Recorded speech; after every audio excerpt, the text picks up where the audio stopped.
content warning for, murder? Also, homophobia, transphobia, and some discussions of racism against Indigenous people, including some offensive imagery. And Aboriginal and Torres Strait Islander people should be aware that this video contains images and names of deceased persons in photographs, film, and text. And spoiler alert for all 3 seasons of Miss Fisher's Murder Mysteries, as well as spoilers for the film The Crypt of Tears. And, as always, these videos are just my opinion and art is subjective. Now let's do this. The whodunit is a curious genre. It spawned so many pieces of media, from Knives Out to Miss Marple to Clue. Every crime show you've ever watched draws something from the early murder mystery genre. Hell, at this point, the procedural goes beyond just the crime genre, with medical procedurals like House following a similar structure. And there can be something so satisfying in the simple setup of, here's a murder, here are some clues, now watch a magnetic central character or 2 figure it out. I did have a phase as a kid where I read a lot of these Mary-Kate and Ashley mystery novels, and in 2009 I read most of the original Sherlock Holmes stories after a brief Holmes obsession that began with the highly entertaining Guy Ritchie films. But I'm not really an aficionado of the genre, more of a casual observer. I've watched a lot of media that spun off from those trends: House, Castle, Person of Interest, Elementary, and so on. But I can't say I've ever really dug deep into the whodunit. I'm learning about Murder, She Wrote only through the YouTube channel Pushing Up Roses. You should watch her videos, they're great. And the only Murder on the Orient Express I've ever seen is the recent one with Kenneth Branagh and Kenneth Branagh's hilarious mustache.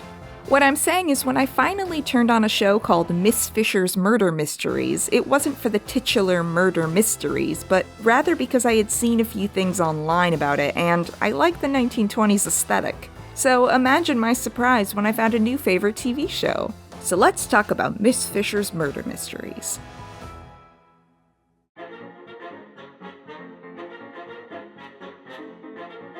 Miss Fisher's Murder Mysteries began life as a series of mystery novels written by Kerry Greenwood. The first, Cocaine Blues, was published in 1989, and the 21st novel in the series, Death in Dalesford, was published in November of 2020. And I'll be honest, I intended on reading at least the first book for this video, and this is no insult to the author, who would later be heavily involved in the TV series, but man, I did not enjoy reading this book. I got about halfway through it thinking I must finish for the video, but good God, I swear, one of Phryne's outfits was described for 2 pages. I'm sure that's somebody's cheese, but it ain't mine. Anyways, the 2 showrunners for the television series were Deb Cox and Fiona Eager. The pair seem to have collaborated quite a bit over the years, forming their own production company, Everycloud Productions, in 2009. They've worked on other shows like The Gods of Wheat Street, East of Everything, and Newton's Law. From what I can gather, it seems people were interested in adapting Miss Fisher pretty early on, but Kerry Greenwood wanted to retain a fair amount of creative control over the direction of the series. In her words, "I've never trusted anyone to make the kind of commitment that was necessary to really recreate 1928 and allow me to meddle sufficiently in what is basically a work of my heart." And then we have our cast, led by one incomparable Essie Davis. You might recognize her as the mom in The Babadook, or a minor character on Game of Thrones. On this show, she is the titular Phryne Fisher. She lights up every scene with grace and poise. She can be funny or deadly serious, depending on what the scene requires. She's written a bit like a superhero. She speaks multiple languages, knows martial arts, dancing, she can blend into any environment, and on one occasion, had a very poor Spanish accent. Were you very close? We Lavinia? But the best part about Phryne is that she's complex. As great and wonderful as she is, she also lies with ease and breaks into people's houses just to solve a mystery. She's reckless and impulsive, endangering herself and occasionally her friends in the process. Not a nice girl. Well, I've never been very nice either. So you're just the kind of girl I like. Then, opposite her, there is Nathan Page as the dashing Detective Inspector Jack Robinson. He tends to be the straight man for a lot of Phryne's shenanigans. How'd you get in? I hit the lock with my shoe. Your shoe seems to have the ballistic capabilities of a .38 revolver. Fancy that.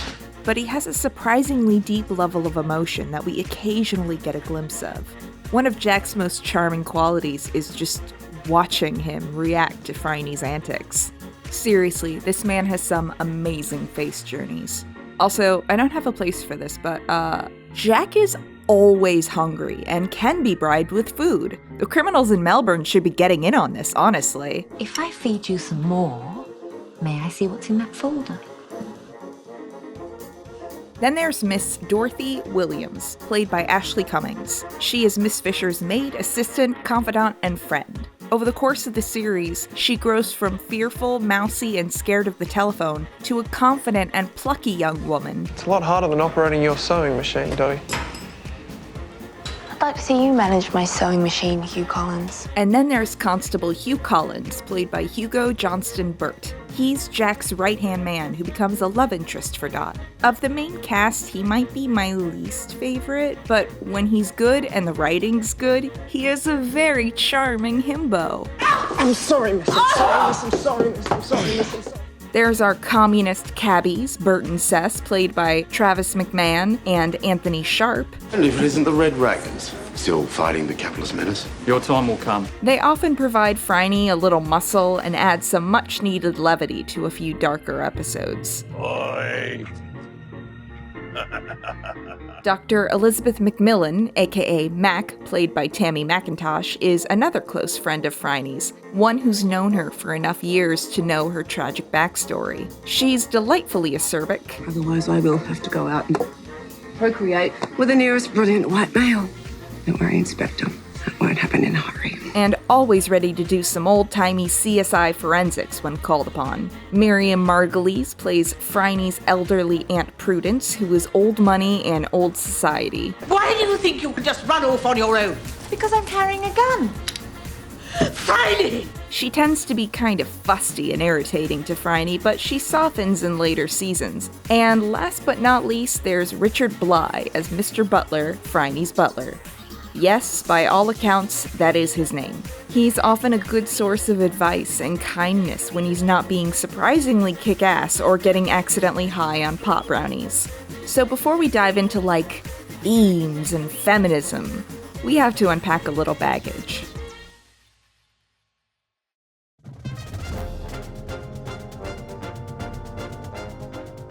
Now's the part where we have to critique the thing that we all like. I mean, I could critique how absurd it is that, Phryne knows a lot of murderers and people who get murdered. Miss Fisher's gone on holiday again, sir. Anyone dead yet? Only one so far, sir.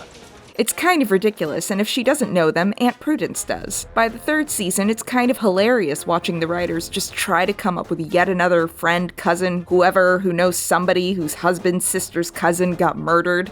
But I honestly think that's part of the show's charm. It's a little silly how many times Dot has been kidnapped or Bert and Butler have been drugged, but whatever. The real topic of discussion on this show could be that our two protagonists are a rich white woman and a cop. On the cop stuff, I'll just say ACAB and refer you to my Sensei video. And if you're about to object that this show takes place in so-called Australia in the 1920s and so propaganda and racism are somehow not applicable, first off, people all over the world can watch a show and let it apply to their views, good and bad. So if American viewers watch Jack Robinson and think, yeah, look at this good cop doing the good Lord's work, that can still be bad. Is it worse than watching a cop in Chicago be a white savior? I don't know. I look like this. I just happen to be a shallow little simp who thinks Jack is cute, but that doesn't erase the fact that we need to be viewing this thoughtfully, no matter what country we're in.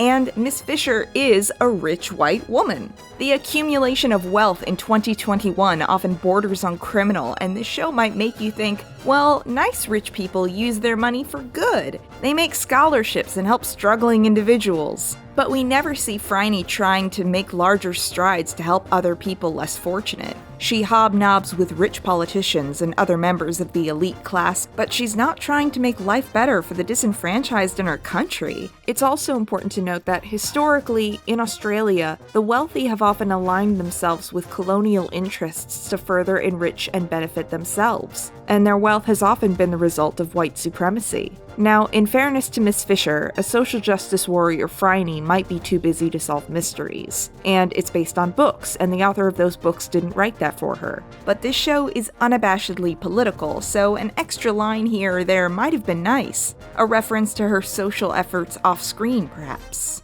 And even deeper than that, where are the Aboriginal and Torres Strait Islander characters in Miss Fisher? There's a Season 2 episode, Dead Weight, that features a storyline about Indigenous characters, but other than that and a few outliers who only show up for a single episode each, overall the show is pretty white, and I do think that's a problem. And I have to pause here. Initially, I was just gonna have some text notes on screen acknowledging the, not great Asian representation in the Season 1 episodes Ready Gore and Away with the Fairies. It's... My apologies, Mrs. Lin. Please join us. You are fox spirit. Fox spirits take man property and waste it. Well, it's... A whole chapter on kissing. Oh, yes. When it comes to seduction, East have a few thousand years head start on us. You know...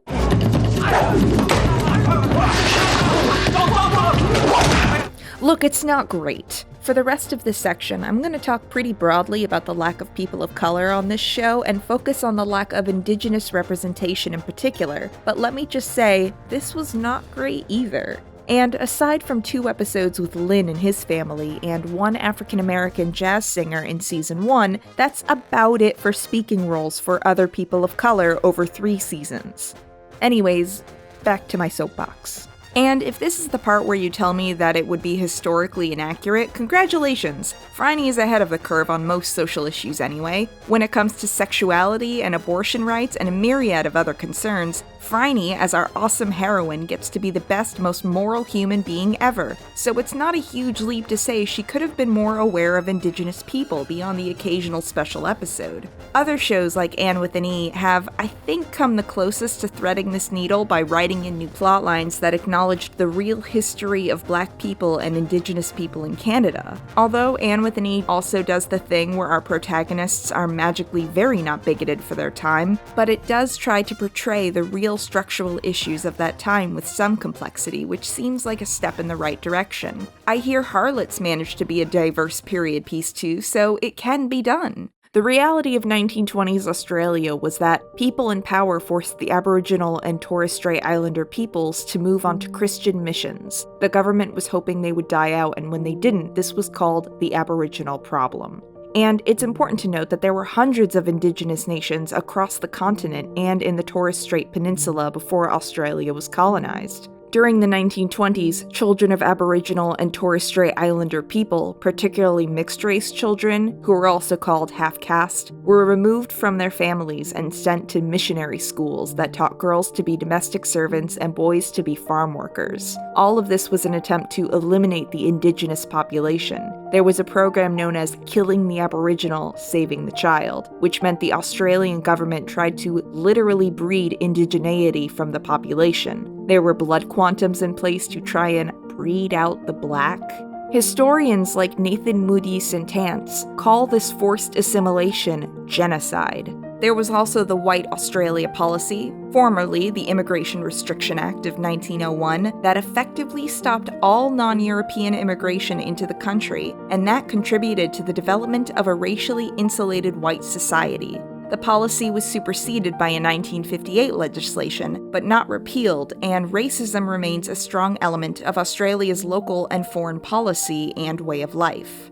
Writer Vika Mana stresses that one of the main goals of the colony is to exterminate all Indigenous people and to further the lie that we no longer exist. Now, the aforementioned episode, Dead Weight, touches on a bit of this, particularly about the children being removed from their families, but other than that episode, a whole swath of Australian history is largely swept aside for the glamour and fashion of the 1920s upper crust. Rachel Maza, who plays Cora Derrimut in Deadweight, mentioned in the behind-the-scenes featurette that sports were often a way for Indigenous folk to get ahead in these times. One of the ways in which Aboriginal people could be quite successful in their community was through sport. However, it is important to note, these Indigenous people were simply viewed as bodies and not valued beyond their sporting abilities, and Australian football was originally an Indigenous game. That said, we've got at least 3 or 4 episodes focusing on different sports. Where were the Indigenous folk in those episodes? especially the football episode, since a little research shows there were absolutely Aboriginal football players in the 1920s. Or how about just a recurring character? Sherlock Holmes had his Baker Street irregulars. Why couldn't Phryne have a friend or two, maybe working on the farms or as ladies' maids? People who were able to catch the crucial gossip Phryne needs to solve cases. Despite the fact that we are shown Phryne's social circle is extremely varied and she's comfortable pretty much anywhere, whether it's with a bunch of Latvian revolutionaries or carnival performers, the writers never attempted to include more indigenous characters or other people of color, and I think that's a shame because while the clothes and sets might be perfectly accurate to the time period, this show was written in our modern times and influenced by modern culture. The first book was published in 1989 and the series first aired in 2012. In a blog post titled Which Australia by S.E. Smith, the author states, "We never, to my recollection, see an acknowledgement that Melbourne, right down to Miss Fisher's lovely little home, is on stolen land. We don't see a discussion of reparations and an attempt to restore the rights and resources of Aboriginal Australians. Instead, there's almost a bit of a white savior sense in which it is Miss Fisher who has to run to the rescue for the justice of individuals, but there's not a lot of structural engagement.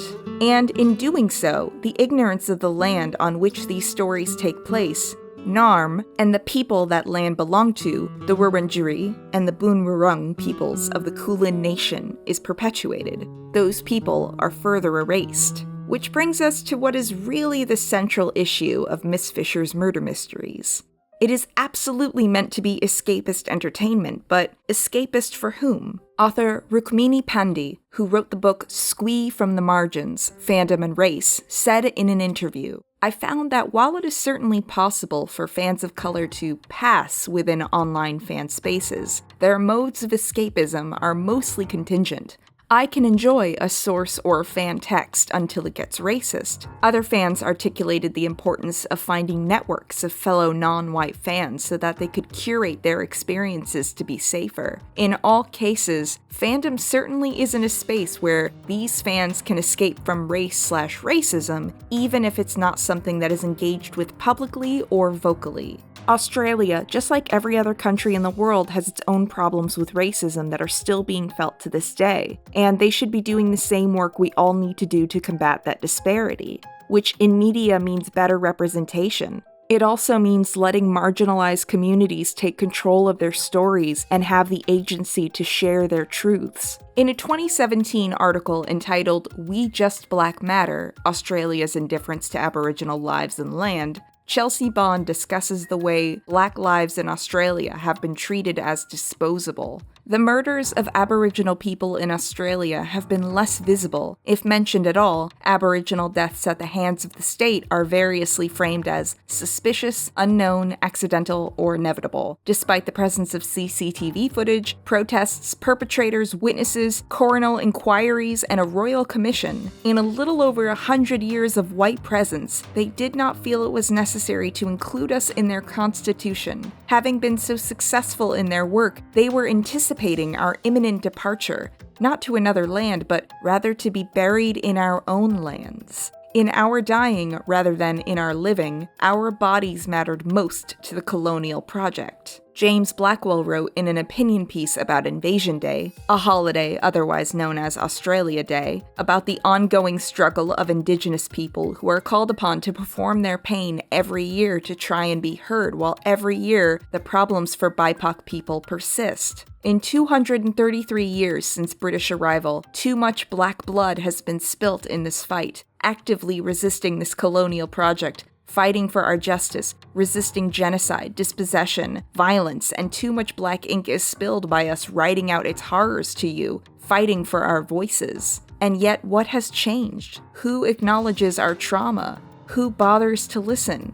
Who really changes their mind based on what any of us have to say? The attempts to change the date or recognize the traditional owners of Australian lands or forge a treaty between Indigenous people and the Australian government are ongoing, but largely fall on deaf ears. Now, it is fair to say that representation for marginalized communities in period pieces is a double-edged sword. Miss Fisher mostly leans towards historical accuracy, and life for Indigenous people in the 1920s was not exactly a good time. This may not fit well with the lighthearted escapist entertainment that this show is trying to be, but a glance at the writing and directing team shows, as far as I can tell, a team that is entirely white. Maybe I'm wrong, but I looked up the 12 directors listed on IMDb and the 19 credited writers, and I could find nothing to the contrary. And the main creative team, Deb Cox, Fiona Eager, Kerry Greenwood, and the main director, Tony Tilse, are all white. So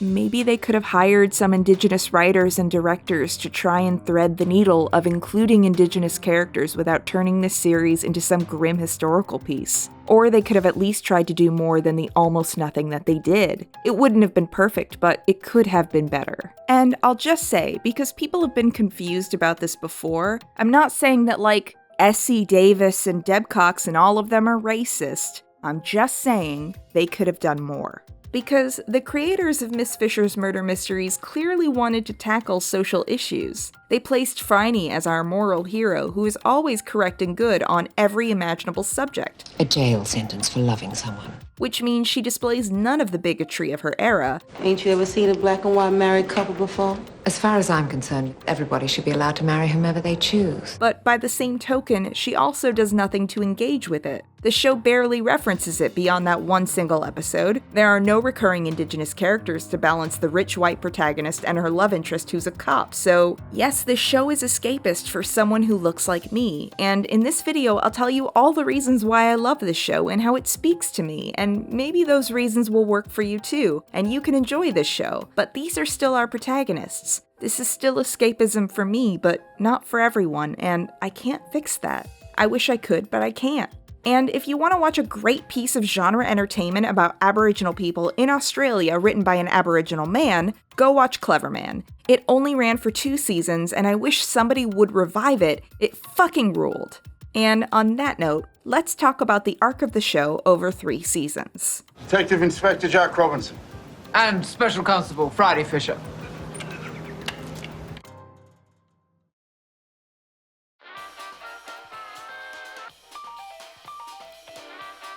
So, Miss Fisher's Murder Mysteries ran for 3 seasons from 2012 to 2015. Now let's real quick do a recap of the season-long arcs and, important episodes, because while each episode was a standalone mystery, each season did have 1 or 2 overarching narratives for us to follow. So, Season 1 introduces us to Miss Phryne Fisher, returning to Melbourne, Australia after some time abroad. She quickly reunites with her old friend Mac and her Aunt Prudence. Oh, and Aunt Prudence.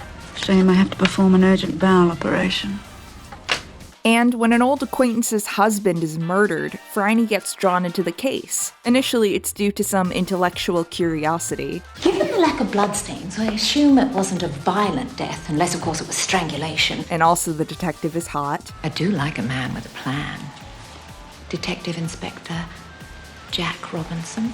And then because she's concerned on behalf of some of those who are being affected, like the family maid Dorothy, who was a prime suspect at one point. You don't seriously suspect this poor child of murder? Of course, Detective Jack Robinson is mostly just annoyed about this strange woman's meddling, even after she solves this particular case. By the end of the first episode, Phryne decides she likes this lady detective thing, and decides to pursue it as her new line of work. To my oldest friend's newest enterprise, the Honourable Miss Fisher, Lady Detective.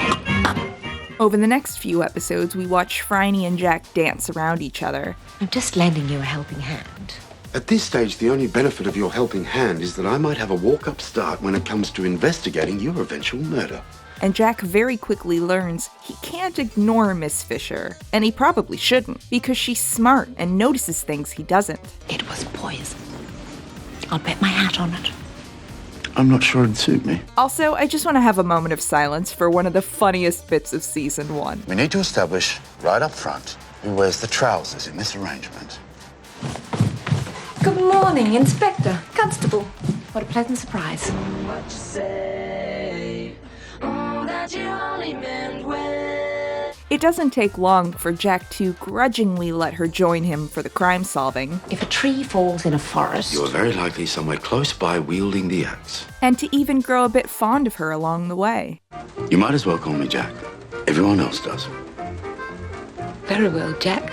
And you may call me Phryne. although hardly anyone else does. And if it wasn't obvious already, they are both so clearly into each other from the word go. Shouldn't you be clapping me in irons? Too much paperwork. But over the season, they get to know each other and care about each other, which makes it even better. It's my fault. No. No, I can't agree. I dismiss the charges. Also, Dot and Hugh meet and have a very sweet and chaste romance that is very adorable. Would you do me the honor of accompanying me to the firemen and policemen's ball? I'm supposed to ask you.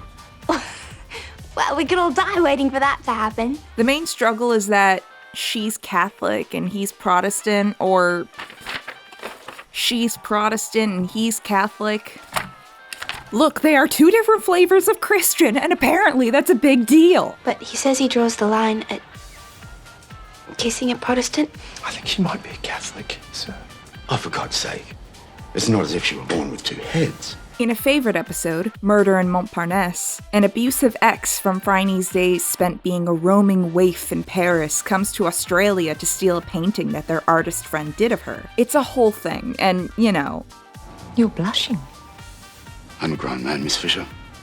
I'm not likely to blush at the sight of little bare flesh. That's very funny. But also, when Phryne is legitimately scared of this man, and they are trying to be undercover at this restaurant... Phryne?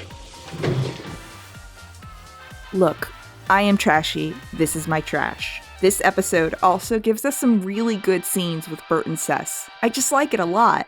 Another thing we learned about over the season is that when Phryne was young, it was basically just her and her sister, Jane, aka Janie. And one day her sister was abducted. Phryne believes that this man, Murdoch Foyle, murdered her.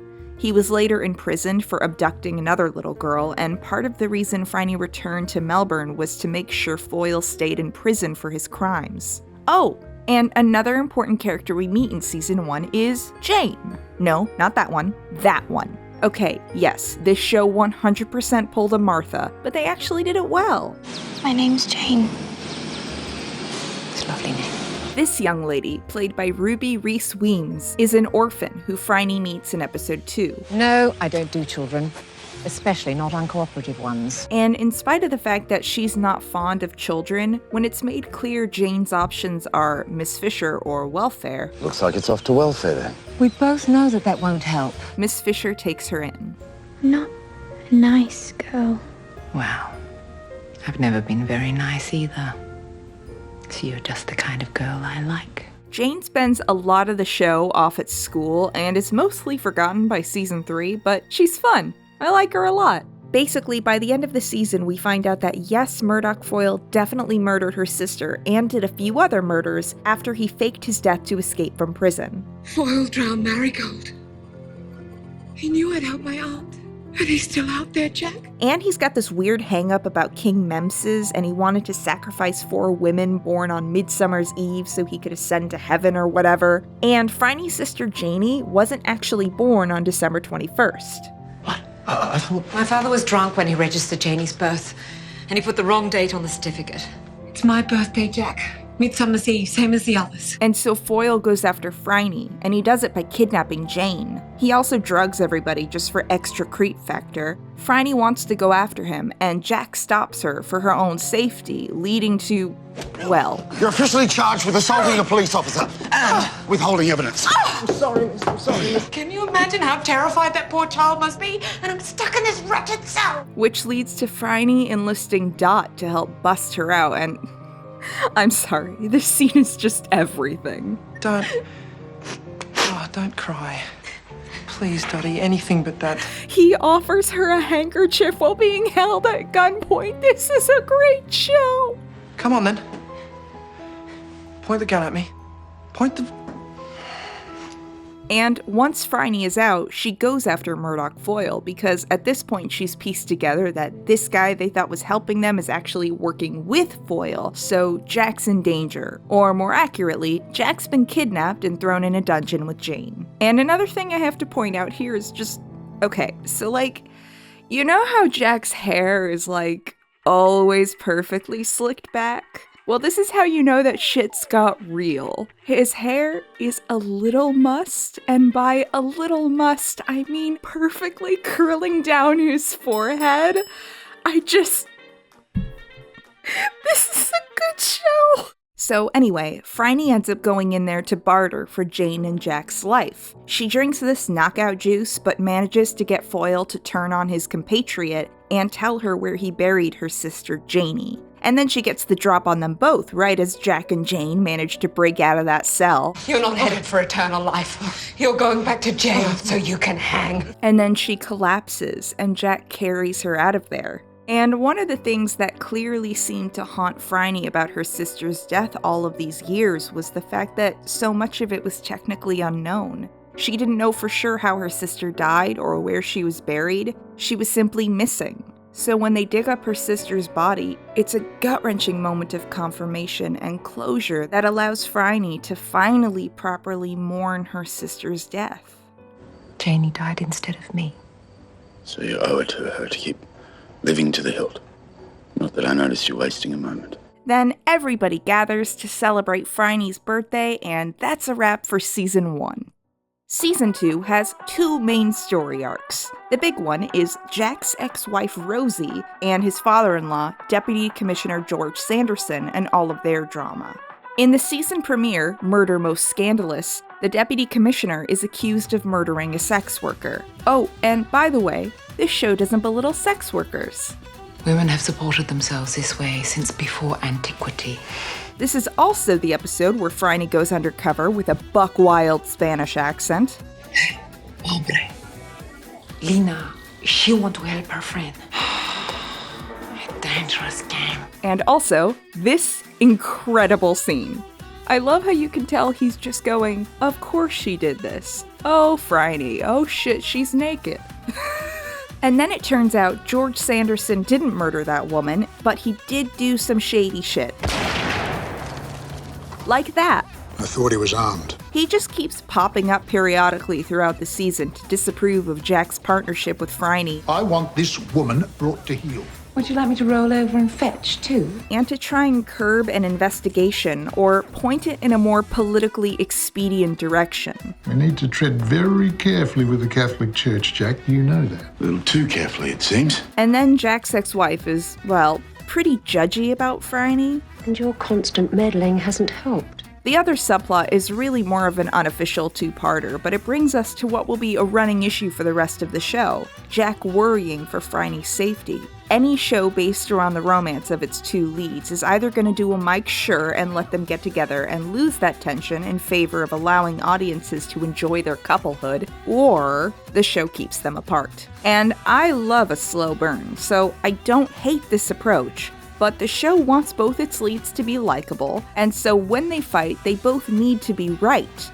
And the show handles it pretty well in Season 2. A little less so later, but we'll get to that. You see, Jack loves Phryne because she's so independent and adventurous. But that adventurous spirit puts her in danger. He would never ask Phryne to stop and settle down because they both know she won't, and it would be unfair of him to ask. So here we have a really good tension, and in Blood at the Wheel, it comes to a head when Jack gets a report of a woman dead from a car accident, and through a miscommunication, he thinks the dead woman is Phryne. And Nathan Page is really good in this episode, by the way. I'm just gonna say, it's legitimately painful to watch him in this scene because he's clearly in the throes of grief, and then Phryne shows up and, well, Jack's having a hard time, and he doesn't even fully explain the misunderstanding until about halfway through the episode. All I heard was Miss Fisher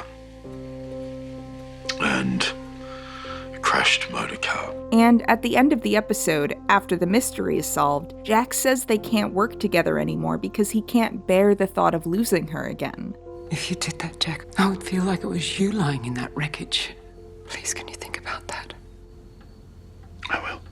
So in the next episode, The Blood of Juana the Mad, both Jack and Phryne are called in by Mac to solve a murder at the medical college she teaches at, and over the course of the episode, they are forced to confront each other. And moreover, to remember why they love working together so much in the first place. What are you doing, Miss Fisher? What we do best, Jack. And I'm afraid I'm going to have to touch you. Also, they chase down a suspect on a motorcycle, which is fun. It's a good two-parter. They could have maybe dragged this conflict out a little longer since the resolution feels a little too easy, but it's a nice bit of drama and two of my favorite episodes in the season. I think we're more of a waltz, Miss Fisher. Not a tango? A good waltz is slow and close. I'll try to stay in step all the same. Oh, and Hugh proposes to Dot. Because you make everything all right. And because I couldn't imagine my life without you in it. It's very sweet, although for some reason Hugh expects Dot to immediately stop working once they're married, and Dot is not into that idea at all. Can't we work it out ourselves? That's what we're going to have to do when you don't work for her anymore. Pardon?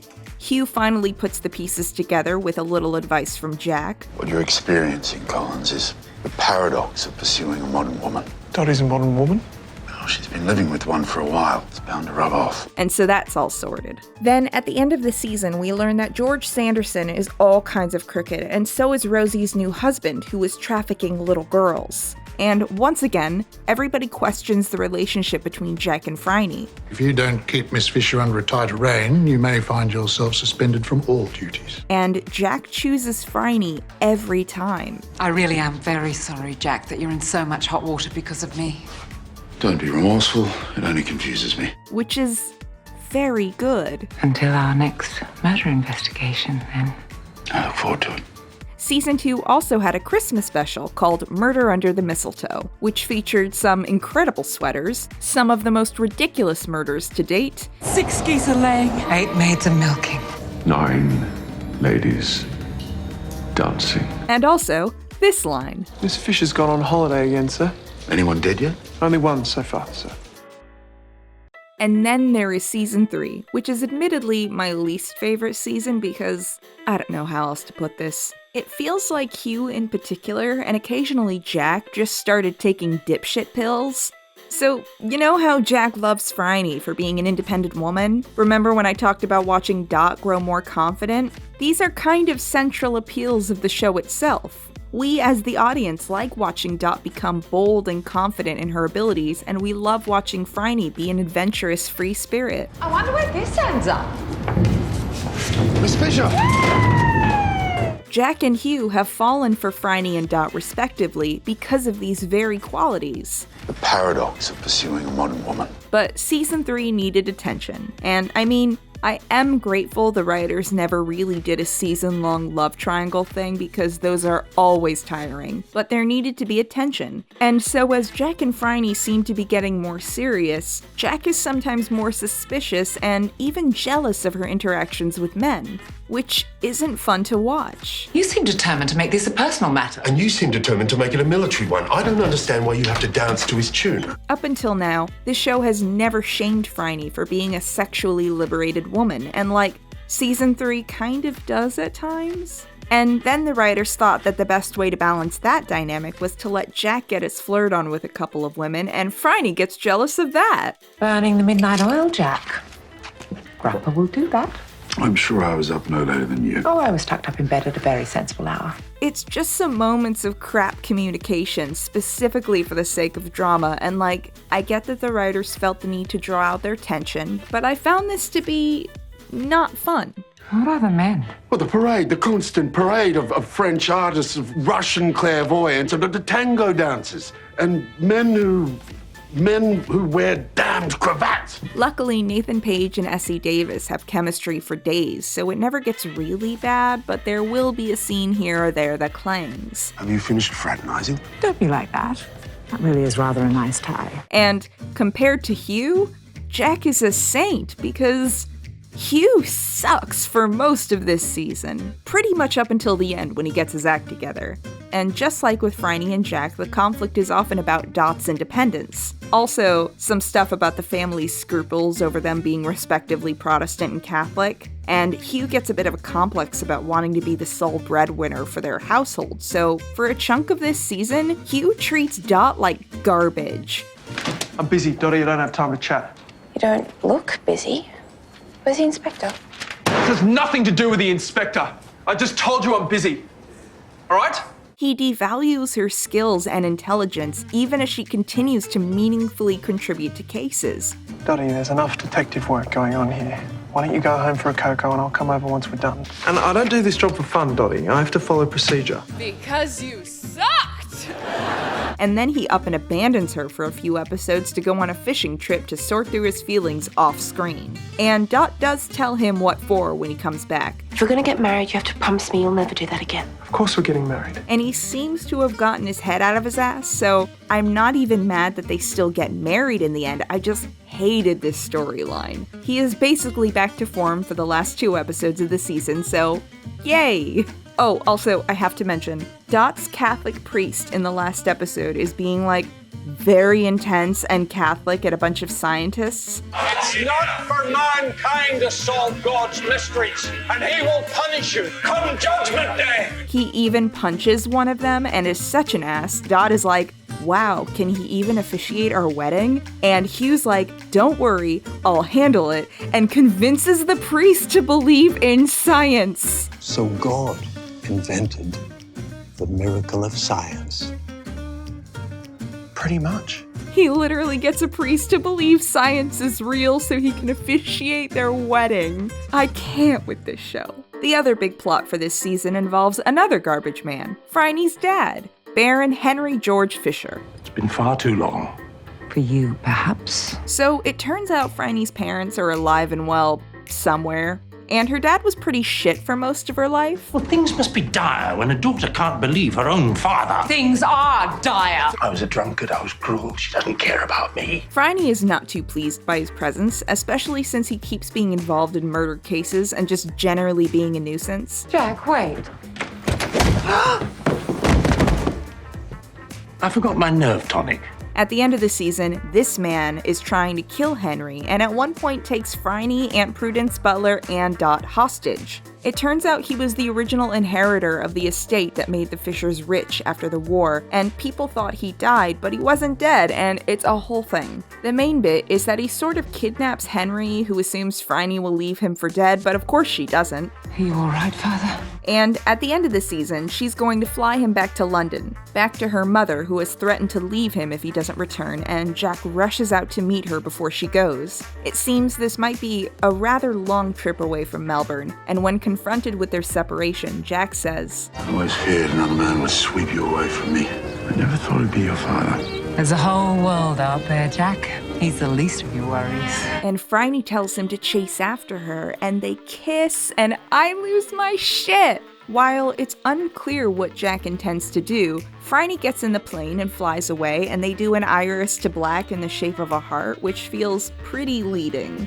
And that's the end of the show. And I like this ending because it clearly indicates that there's more in store for them. Jack smiles as he watches her fly away, and I don't think anybody doubts that somehow, somewhere, these two will get together again for more adventures.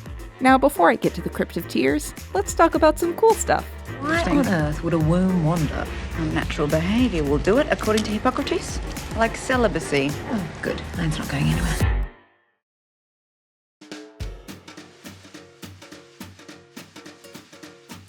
Hey, you know what's cool? The fact that our heroine is in her 40s and gets to be overtly sexual and, like, sexy. And she gets to go on adventures and is never asked by the narrative to settle down, even after she adopts her ward, Jane. Is it an urgent confession you're after? No, thank you. My sins are too many and varied to mention, and frankly, I intend to continue sinning, so I won't waste your time. Now, name me another 40-year-old woman who gets to lead her own TV show and do all of that. I mean, there's a couple, but it's rare. There's the open secret of the entertainment industry, which is men are allowed to age and be sexy with their dad bods, those silver foxes of the silver screen. George Clooney is pushing 60 and still treated as a heartthrob. Harrison Ford is 78 and gets much the same treatment. How many leading men in their 50s and 60s get to be cool and do stunts and have interesting stories with a female co-star who is 20 to 30 years their junior? Women do not get this same kindness from the industry, and the rare exceptions that do make it are fighting for what few interesting roles are out there for women in their age group, and the rest are just gonna play moms and grandmas until they die. And that's not even getting into the disparity faced by actresses who are women of color. As Tina Fey put it at the 2014 Golden Globes, proving that there are still great parts in Hollywood for Meryl Streep's over 60. Or in the hilarious and cuttingly accurate short film Leading Lady, we see an interaction between actress Lena Headey and these fictional casting directors. I am a leading lady. No, you're not. Nope, mum. Basically, the entire film industry has a problem actually casting older women. If Hollywood is to be believed, men age like fine wines and women age like milk. Which just isn't true, and Miss Fisher's Murder Mysteries is an excellent example of that. Essie Davis was, I think, 48 or 49 when they filmed The Crypt of Tears, and look at her! Look at her be an action hero, and a romantic lead, and sexy as hell! I mean, okay, there could be a discussion about the film industry's emphasis on unrealistic beauty standards for women, but like, we've only got so much time, and I'm a shallow bitch who thinks that half this cast is hot, including her. You're not taking the situation seriously.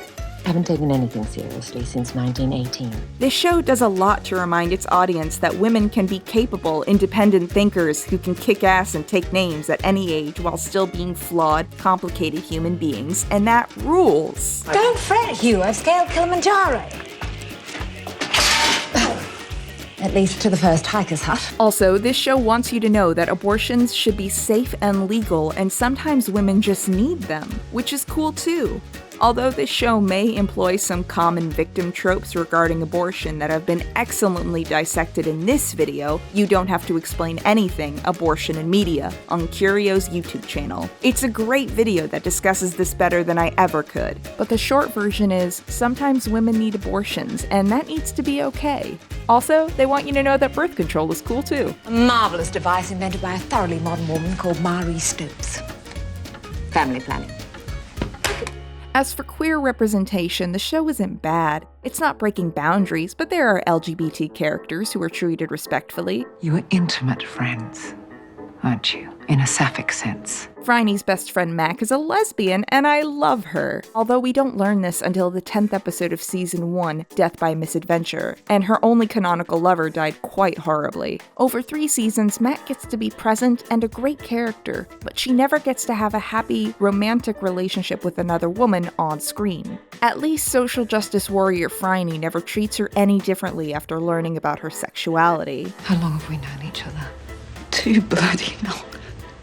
Then you know, there are some things that don't need to be said. We also get several one-off episodes that deal with gay characters, and some of them even get to live and possibly even be happy off-screen, which is pretty good on a murder mystery show. Although the only canonical trans character from the Season 1 episode Blood and Circuses dies in the first 2 minutes of her episode and is shown to us like this. Hey, skip ahead like 10 seconds if you don't want to see a dead trans character. In crime procedurals, trans characters are far more likely to show up as corpses than as living characters. Unfortunately, Hollywood has spent many, many years, especially on police shows and hospital shows, perpetrating the transgender victim narrative. They've died so many times they can't even count on camera. So that episode isn't great. At least Phryne consistently respects her pronouns while solving her murder. She was making regular payments to a Dr. Reginald Septimus. Overall, the show could handle these issues better, but at least it's not actively offensive? Maybe? So now let's talk about what is truly my favorite part of the show. No kid from Collingwood's going to cooperate with the police. What about the one I'm looking at? I thought you were cooperating with me.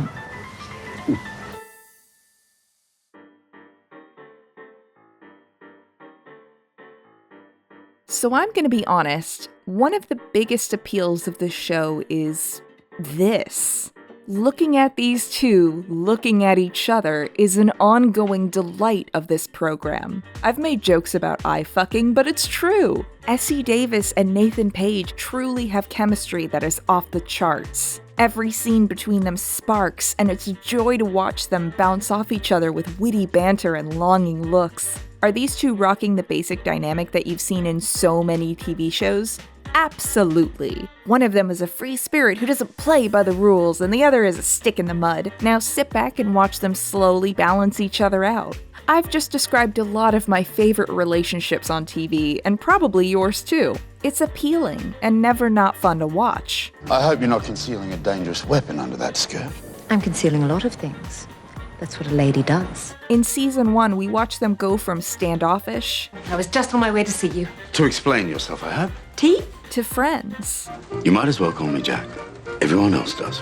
To, well, more than friends. Let's call a spade a spade. You kissed me back. And I'm not here to apologize. And watching them care about each other is so heartwarming.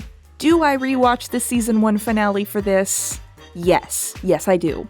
But also for this. I love watching these two continually orbit around each other. I love watching Jack grow increasingly protective and Phryne increasingly trusting. I see a very careful man who professes to be cynical in the face of mysteries he can't explain and claims to have no passions in spite of a heart that runs as deep as the Pacific Ocean. There's this little moment in season 3 where Jack asks Phryne to sign something and she just signs it before even asking what it is. What have I just agreed to? It's so casual, but that's the level of trust that's built between them over the course of the show. You're now a special constable of the Victoria Police Force. How wonderful. And sometimes it's just really cute to watch them toss off these ridiculous double entendres at each other. It all looks harmless enough, but you never know what lurks beneath. Usually lingerie. Equally dangerous. Sometimes Phryne will just do a wacky thing and Jack will have a face journey that's fun to watch. Surely the group captain didn't say I couldn't be escorted by my fiancé. Such a masculine environment's overwhelming for a single woman. Let me check for you. And for our leading lady, she has more than just a love interest to fill her life. There's Mac, Jane, Dot, Bert, Cess, Butler, and even Aunt Prudence. Does she technically pay 2/3 of those people to stick around? Maybe. Don't think about it. It's Tuesdays all around, folks. What's lovely is that Phryne has a lot of people in her life to care about in a myriad of different ways, and she does care deeply for all of them. Like, she might have a mom and dad, but they're absent for most of the series, and her dad is basically a deadbeat. She has an aunt that she mostly doesn't get along with, and a sister who died when she was a kid. So Phryne may not have much in the way of blood relatives, but she is rich when it comes to chosen family. And I think it's safe to say she would do anything for them, and them for her. In her novel, The Raven King, Nora Sakavic said, "He was their family, and they were his. And they were worth every cut and bruise and scream." And I think that's more than true for Phryne and all the characters on the show. They found a family in each other, and it's beautiful. And we can all choose who we keep in our lives. You can choose where your home is, or who your home is.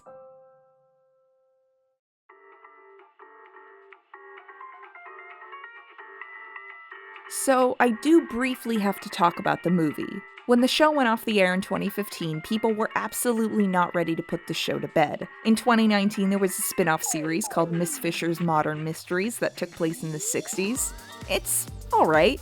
I don't hate it, but it definitely did not capture the magic of the original for me personally. Also, they made the episodes 90 minutes for some reason, and the pacing of it was really bad. In 2020, they also did a Chinese remake of the show called Miss S. At the time of this recording, I was unable to track down more than a couple clips, but it looks cute. But as soon as the show went off the air, there were rumors of a film. In 2016, Essie Davis said she would be interested in being in a Miss Fisher movie, and in April of 2017, they released this photo on the official Miss Fisher Instagram account of Essie Davis and Nathan Page holding copies of a script called The Crypt of Tears. There was a Kickstarter for the film, and then an Indiegogo campaign. The original Kickstarter campaign reached its goal of $250,000 in less than 48 hours, so people were excited. The final film budget came in at around $8 million. With the financial support from fans, they were able to get some extra funding from investors. But by all accounts, the Miss Fisher movie was the scrappy production that could. They began filming in October of 2018 and finished filming at the end of November, which is an incredibly quick turnaround for such an expansive film. Then there was pretty much no news until a trailer dropped on September of 2019.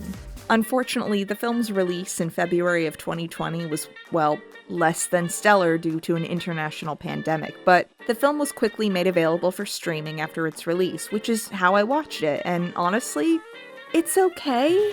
It kind of feels like a feature-length fanfic, like how they pull this, "oh my god, did the title character die in the first 15 minutes of the movie" twist, which no, of course she didn't. Nobody was fooled. Or the frankly bizarre choice that unfolds when she crashes her own funeral and we find out that it's been 6 weeks since Phryne was announced as dead, meaning Jack and all her friends think she's dead for 6 weeks. She could have sent a letter or tried to find a phone since all her rich friends seem to have telephones, or just been less this? Wait!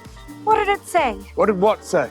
My eulogy. I swear, she had more empathy when Jack thought she was dead for 20 minutes in season 2 than she does here. It's pretty understandable for him to be kind of emotional after mourning a lost love for a month and a half, so I'm kind of on his side when Phryne is so flippant. Also, Nathan Page? How dare you do that with your face? Stop it immediately! But this extremely contrived disagreement is kind of the crux of their conflict throughout the film. I mean, listen, I will never recover from this quicksand scene. Fanfic writers should be taking notes because in the middle of an argument, Phryne falls in quicksand because they're in a desert, and Jack Robinson has to rip his shirt off and use it as a rope to pull her out. I will never get over this scene until the day I die.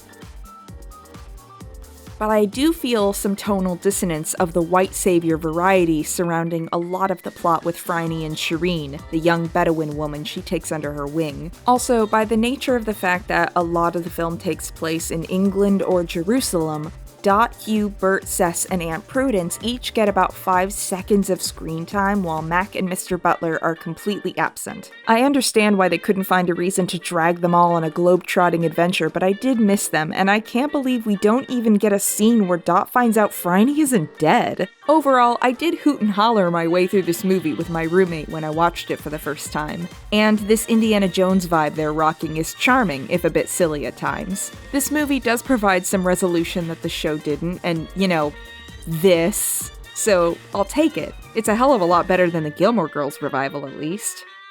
Oh, I also just have to talk for a quick second about some little things that amuse the shit out of me about this show. Like, when the show was airing on the Australian Broadcasting Corporation, or ABC Network, I guess this was how they liked to promote the show? Aunt Prudence has asked me to host a séance here, so that'll be a lark. And a dear friend of mine is producing a moving picture, so I'll finally get to learn how to operate one of these contraptions. There's a whole slew of these on the Blu-rays. No music, no editing, just the actors in character addressing the camera. Sorry I'm late. Miss Fisher waylaid me as usual.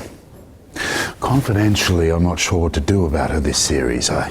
She still has no regard for the speed limit, door locks, or police protocol. If only she wasn't so damn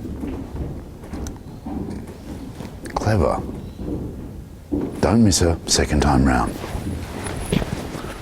I find these to be weirdly delightful. I also just love how excited the people making the show are sometimes. Whether it's going all out with a musical number at the start of season 3 or pulling out the GoPros and drone cameras just to show off that yes, that is indeed Nathan Page riding that motorcycle.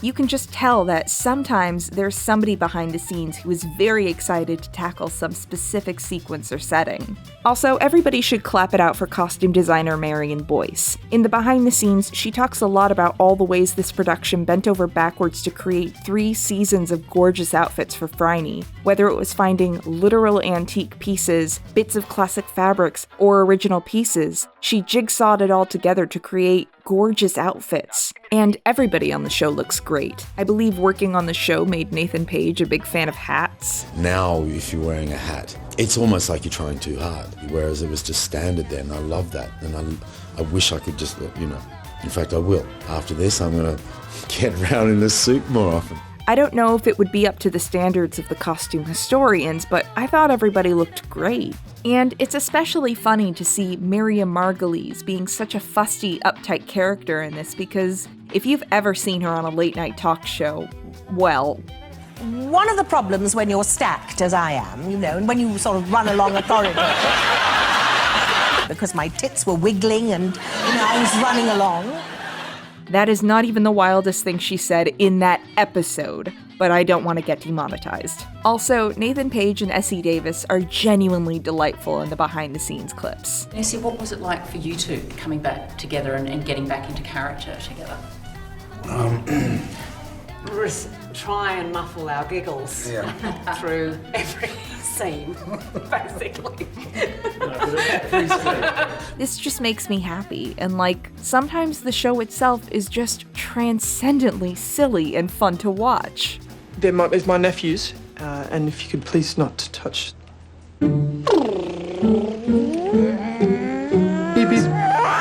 Like the episode where we learn Miss Fisher is scared of spiders, leading to this scene. Would you get off my desk, please? I'm quite comfortable, thank you.